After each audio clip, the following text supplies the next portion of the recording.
We'll start with the talk on management algorithm for orbital infections and infestations. So in 1963, Chandler, who was an otolaryngologist, classified the orbital complications of sinusitis into 5 stages, and it's still followed today because it's very simple and sensible. So the 5 stages were: 1, preseptal cellitis, where the inflammation is present only anterior to the orbital septum. When the inflammation proceeds posterior to the orbital septum and both the muscle and the fat is involved, it causes orbital cellitis. Sometimes you get pus collection between the periosteum and the bone, most commonly medially adjacent to the ethmoid sinus, and then it becomes a subperiosteal abscess. And sometimes the pus collection is in the intraconal space when it's called an orbital abscess.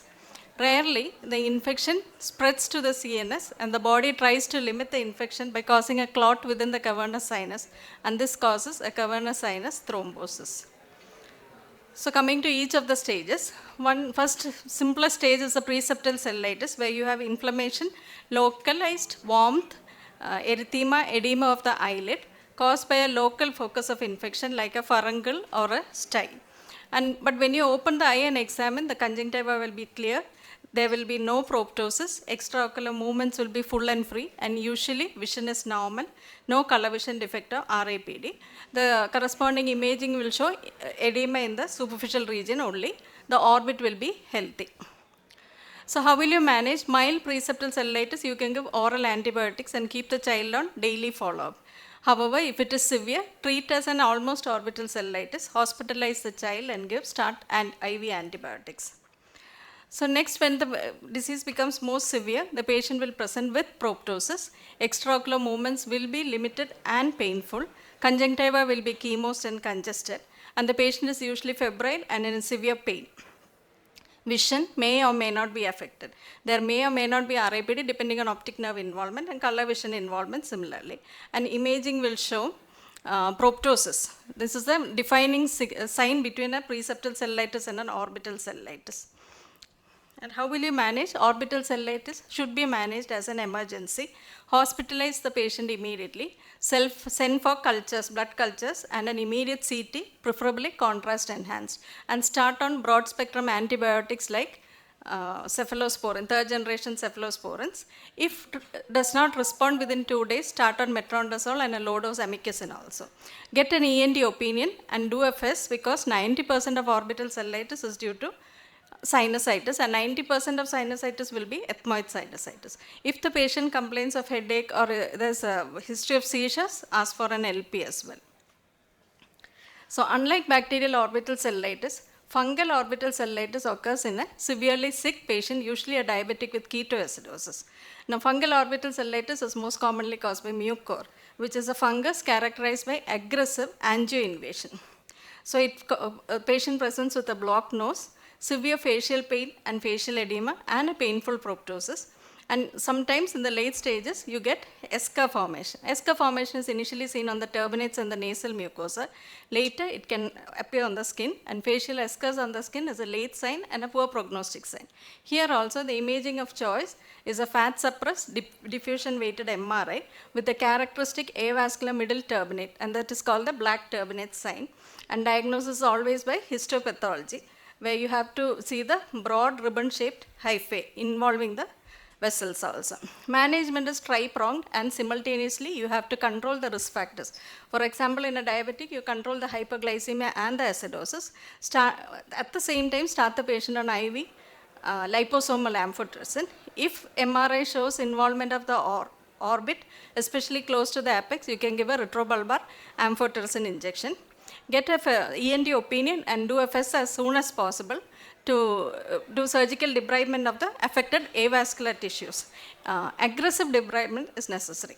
And if there is histopathological evidence of mucor and MRI evidence of orbital tissues, and you are anticipating CNS involvement, then you can always think of an excineration.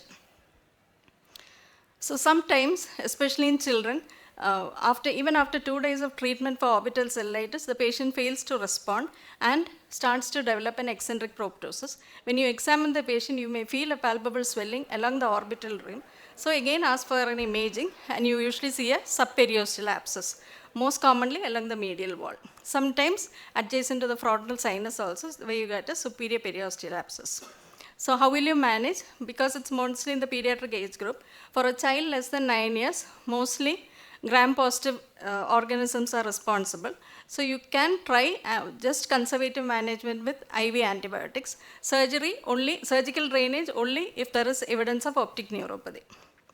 And for the child more than 14 years, you get mixed organisms. So always consider surgical drainage with IV antibiotics. However, in the intermediate age group between 9 and 14, it is selective. So mild cases you can manage conservatively with IV antibiotics. But consider surgical drainage if the subperiosteal abscess is large and non-medial, if it is associated with frontal sinusitis, if you suspect an anaerobic pathology or an odontogenic infection. And always if there is optic neuropathy, again consider surgical drainage. And if there is reaccumulation of pus in the subperiosteal space, and if it's a patient with chronic sinusitis, nasal polyps, etc. So these criteria was put forward by Garcia and Harris. And surgical drainage is usually external drainage, endoscopic drainage is also possible, and a combined procedure is also possible. So in adult patients, suddenly the patient with orbital cellulitis may present with an exacerbation of the proptosis. The conjunctiva becomes more chemosed, more congested, and the patient is in severe pain. The periorbital edema is also more. And when you examine the patient, the fundus will show a papilledema with congested veins, and now we suspect an orbital abscess. So again the investigation, you send for MRI and you will see a pus collection in the intracornal space. Surgery is always required. Drain the abscess through a superior and inferior orbitotomy, or if it's localized to some quadrant, you can do an anterior orbitotomy in that particular quadrant. IV antibiotics has to be changed. Whatever you're using, use a more powerful drug like vancomycin or linezolid. Surgical debridement of the necrotic tissues can be done. And if you suspect CNS involvement, you can always consider excineration. Now sometimes when the patient is kept on follow, all orbital cellulitis patients have to be reviewed every 4 hours. So sometimes the finding becomes bilateral. So periorbital edema, chemosis, proptosis, limited extraocular movements in the other eye develops, and this imaging will show cavernous sinus thrombosis, that is congested superior ophthalmic vein and inferior ophthalmic vein. The lateral borders of the cavernous sinus become convex and absent flow void will be there. So then the management includes antibiotics, systemic steroids to control cerebral edema, anticoagulants to control the thrombosis, and anti-epileptics. So this will be managed by a neurosurgeon or neurologist. And orbital infestations that are commonly seen are cysticercosis, ophthalmomiasis, dirophilaria, etc. Definitive treatment of all cases of parasitic cyst is removal of the parasitic cyst. So cysticercosis is mostly seen in the ocular adnexa or the muscles, and the muscle most commonly involved is the superior rectus. If surgery is not possible, then you can give a long-term course of albendazole, 15 mg per kilogram per day for 2 weeks along with steroids. And ophthalmomiasis, manual removal of the larvae is required.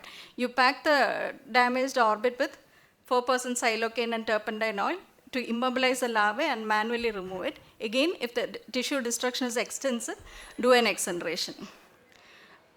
And single dose ivermectin can also be given. And dirophilaria does not involve the orbit primarily, usually causes a subcutaneous nodule.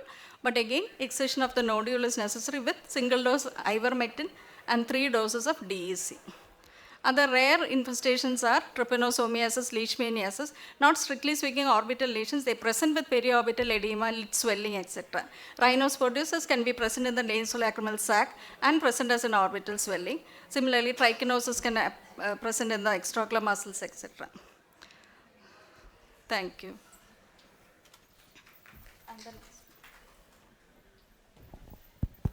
Thank you.